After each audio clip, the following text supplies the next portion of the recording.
If you are afraid to do something, if you are afraid to do something, remember it. Then this fear is a sign that your work is really full of bravery. If there is no fear and risk in it, then everyone would do it.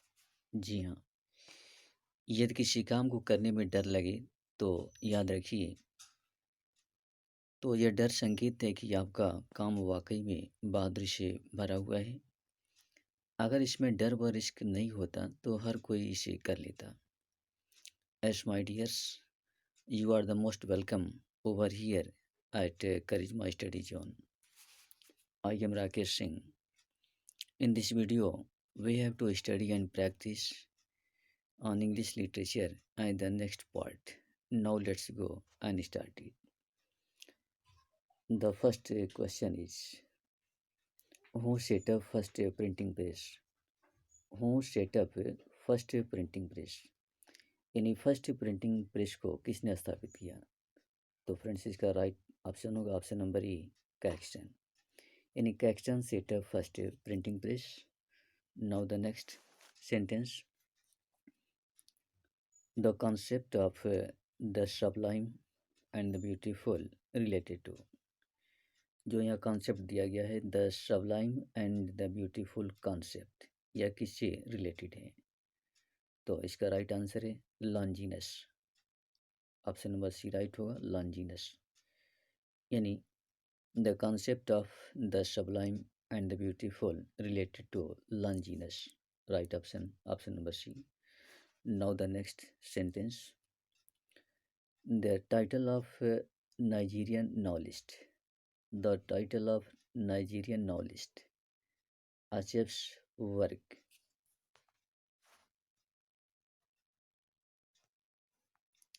No longer at age. No longer at age. यहाँ जो Nigerian novelist जो दिया गया है, Nigerian novelist जिनका नाम है एचेप, यानी नाइजीरिया के रहने वाले नॉवेलिस्ट एचेप, जिनका वर्क है no longer at ease. No longer at ease, यह किससे लिया गया है?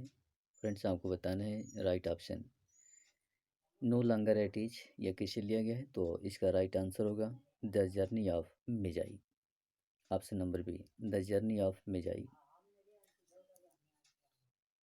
Now the next sentence number 4, Jindyworobak movement is associated with. Jindyworobak movement या जिंदी ओरोबुक जो मूवमेंट है यह किससे रिलेटेड है? तो इसका राइट ऑप्शन है option number C, Australian literature. Jindyworobak जो मूवमेंट है ये ऑस्ट्रेलियन लिटरेचर से रिलेटेड है। ऑप्शन नंबर सी राइट होगा। Now the next sentence, now the next sentence 5, Ezra Pound से एन वाई। जो इजरा पाउंड का एन वाई जो लिखा हुआ है, जो कि यो शेल्वियन और माओवर्ली में पब्लिश हुआ था। तो फ्रेंड्स आपको बताना है कि यो शेल्वियन माओवर्ली, इसमें इजरा पाउंड का जो एन वाई है इसको पब्लिश किया गया था किस ईयर में? आपको ईयर बताना है। तो इसका राइट ऑप्शन है option number B, 1920। Now the next sentence number 6, the name of Tristan Tzara. The name of Tristan Tzara is related to. जो ट्रिस्टन जो जारा है यह नाम किससे संबंधित है? तो Tristan Tzara is related to surrealism. Option number B right होगा, सररियलिज्म। दैट मीन्स रियलिज्म यानी यथार्थवाद। Tristan Tzara is related to surrealism. Option number B right. Now the next sentence number 7, James Joyce Ulysses. James Joyce Ulysses, James Joyce का जो Ulysses creation है वह serialised इन, यह किस में श्रेणीबद्ध किया गया? इसमें आपको बताना है जेम्स जॉयस का यूलिसिस जो क्रिएशन है इसे किस में सीरियलाइज किया गया था? तो इसका राइट आंसर है option number D, the little review में। द लिटिल रिव्यू में इसे सीरियलाइज किया गया था। ऑप्शन नंबर डी राइट है। Now the next sentence number 8, Shaw deals with futility of warring. Shaw deals with futility of warring. यानी George Bernard Shaw युद्ध की निरर्थकता का वर्णन किस में किए हैं? आपको बताना है जॉर्ज बर्नार्ड शॉ ने युद्ध की निरर्थकता का उल्लेख किस में किया है? तो इसका राइट आंसर है option number C, arms and man. Arms and man इसमें युद्ध की विफलता या युद्ध की निरर्थकता के बारे में आपको बताया गया है। पिग्मेलियन, यहाँ जो पिग्मेलियन दिया गया है, पिग्मेलियन भी जॉर्ज बर्नार्ड शॉ की रचना है। कैंडिडा भी जॉर्ज बर्नार्ड शॉ की रचना है। मैन एंड सुपरमैन ये जॉर्ज बर्नार्ड शॉ का क्रिएशन है। तो यह चारों क्रिएशन जॉर्ज बर्नार्ड शॉ की हैं, जिसमें आर्म्स एंड मैन में फ्यूटिलिटी ऑफ वार की चर्चा की गई। ऑप्शन नंबर सी राइट है। Now the next sentence number 10, sorry sentence number 9 है। Sentence number 9, the cocktails party. The cocktails party is play by. Cocktail party किसका play है या ड्रामा है? Cocktail party. तो इसका राइट आंसर है T S. Eliot, यानी टी.एस. इलियट का यह प्ले है the cocktails party. Option number B right होगा। Now the next sentence number 10, which of the following novel of Lawrence was set in Mexico.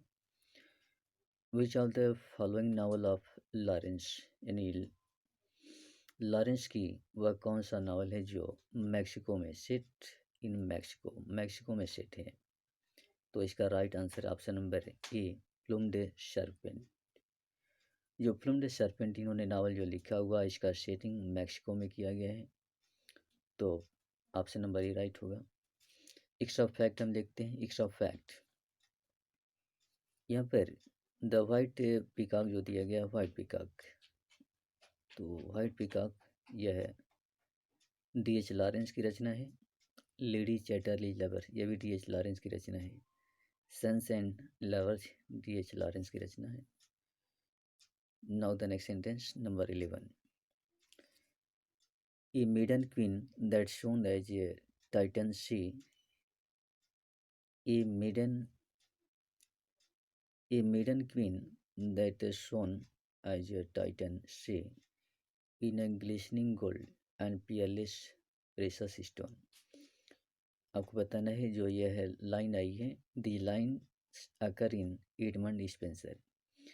यह Edmund Spenser का कौन सा क्रिएशन है, कौन सा प्रोडक्शन है जिसमें यह लाइन आया हुआ है? ए मेडन क्वीन दैट शोन, यानी एक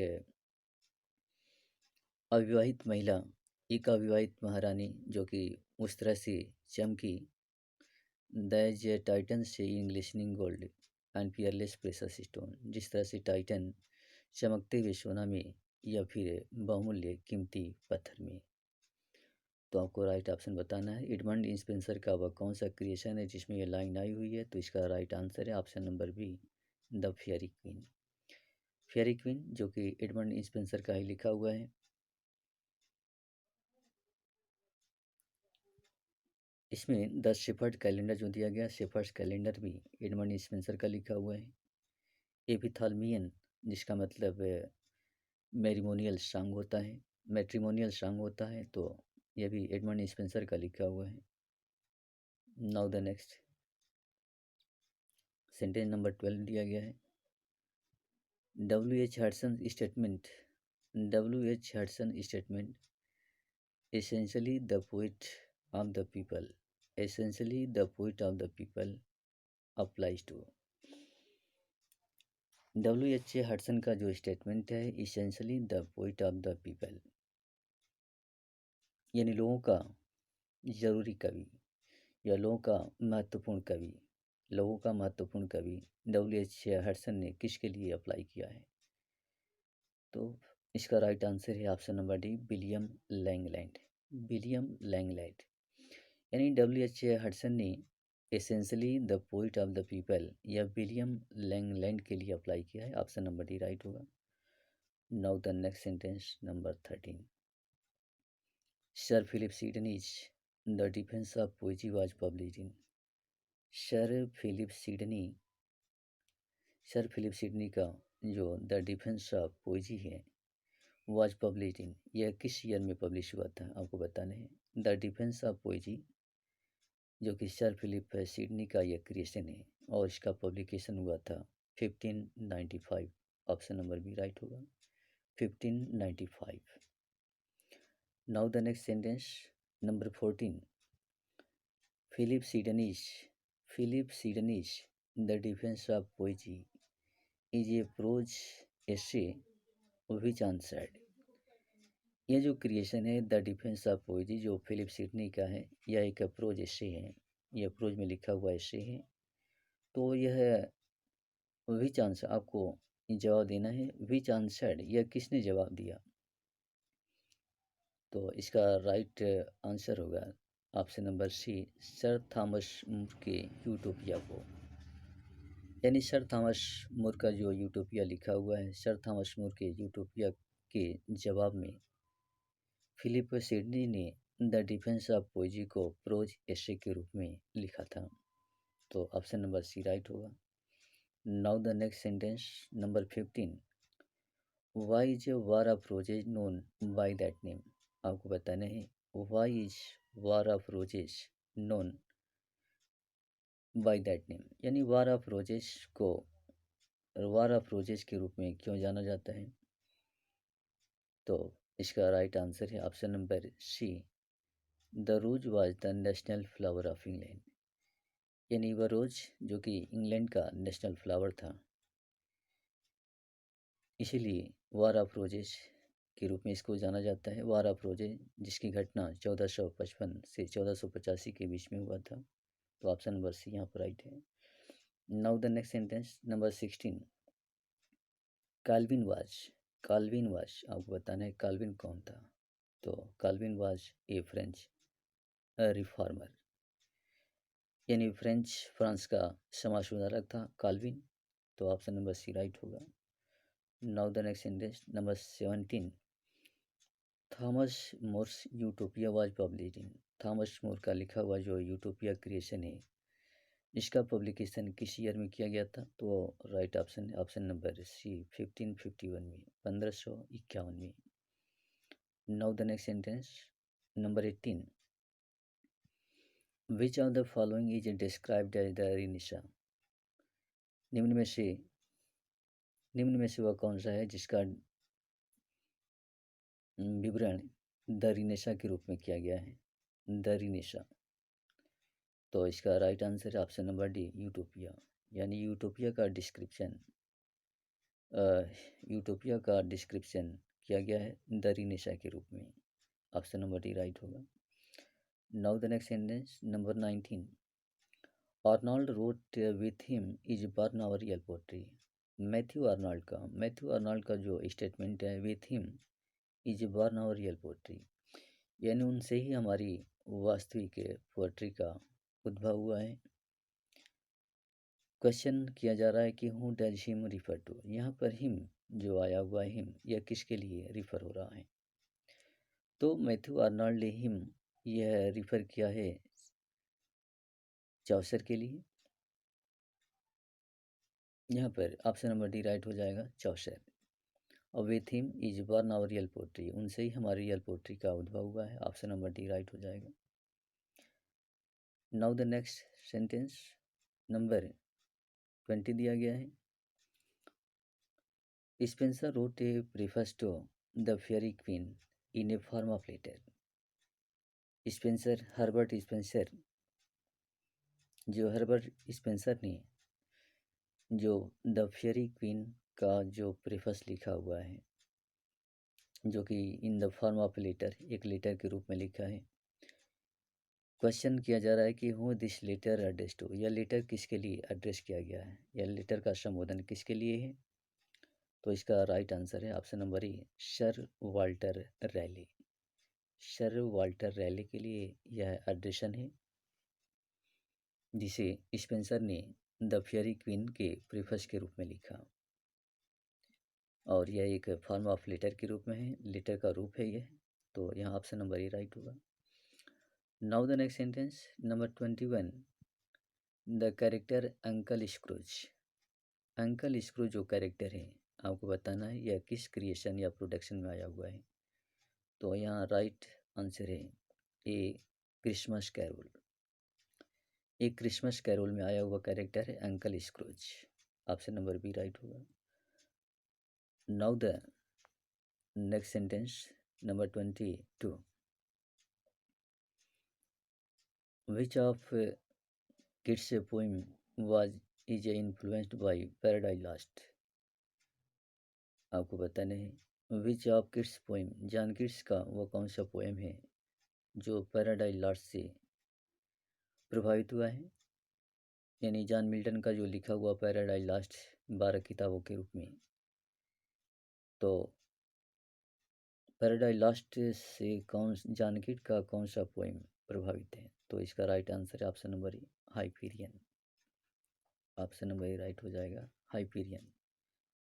नाउ द नेक्स्ट सेंटेंस 23 दिया गया है। आपको बताना है who wrote the poem my Last duchess.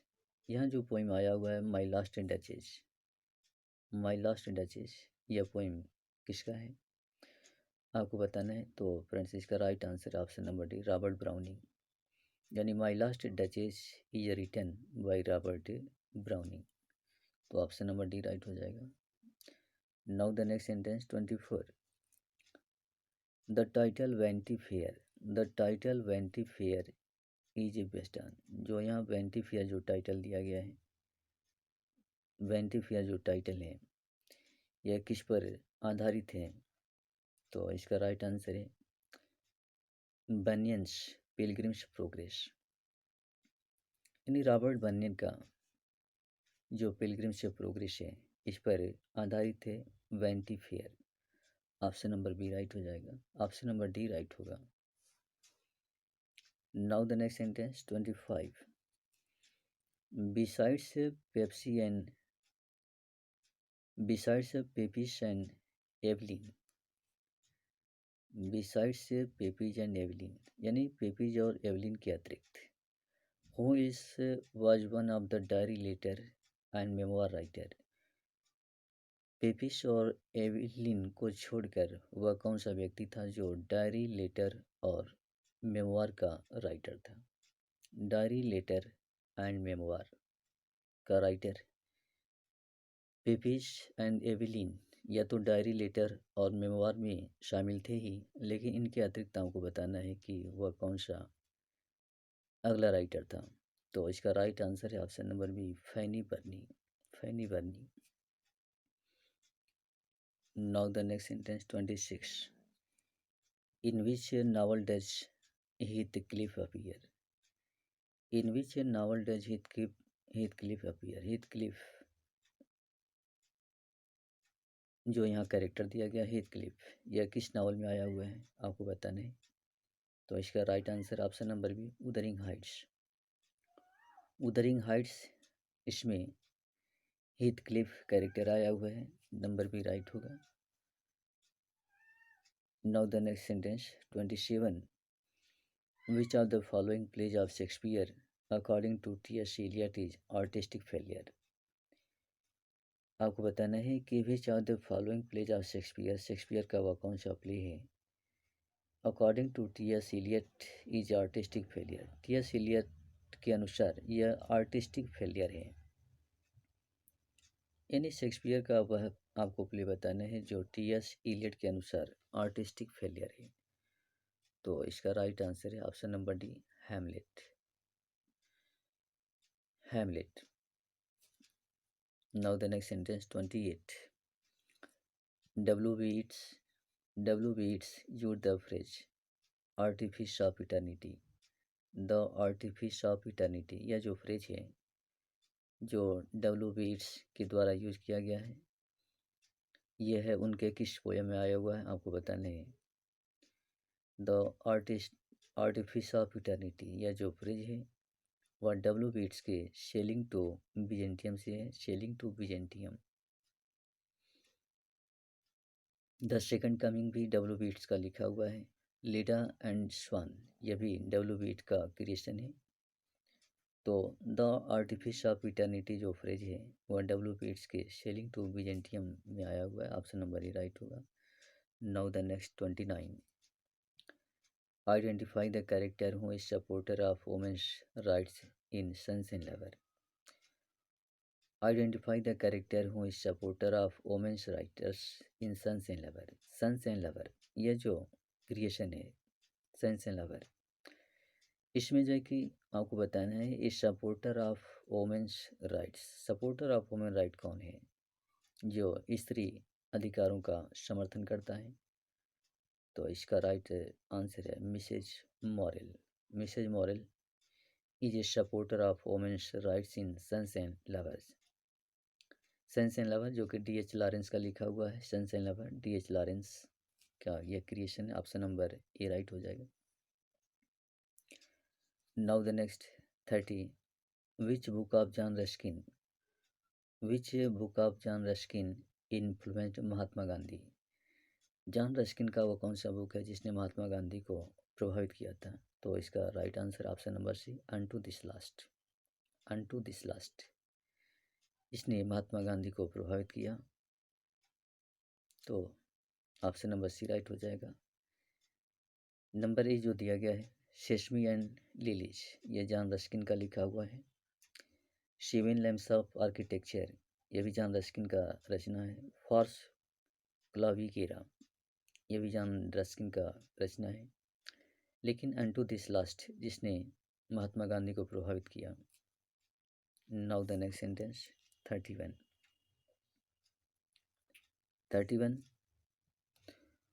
Who does a prince Arthur marry in the end of Spenser the fairy queen.